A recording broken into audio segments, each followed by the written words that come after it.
Good evening everyone. তো আমি কিন্তু নতুন একটা রেসিপি নিয়ে চলে এসেছি তোমাদের সামনে। তো এই যে দেখছো লঙ্কাগুলো আমি কিন্তু কেটে ধুয়ে রেডি করে রেখেছি, এগুলোরই চপ হবে আজকে সন্ধ্যায়। আমার তো ভীষণ ভালো লাগে লঙ্কার চপ, তোমাদের কেমন লাগে?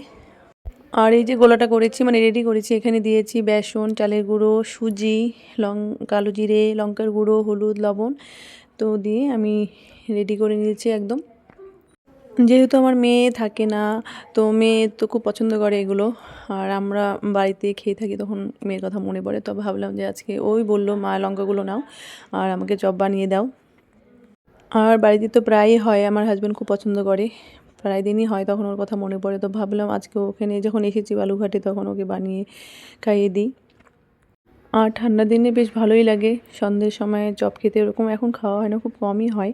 তো ভাবলাম আজকে সন্ধ্যায়। তো দেখো আমার তো লঙ্কার চপ রেডি, এখন খাওয়ার পালা। আর তোমাদের কার কার ভালো লাগে লঙ্কার চপ কমেন্টস করে বলো।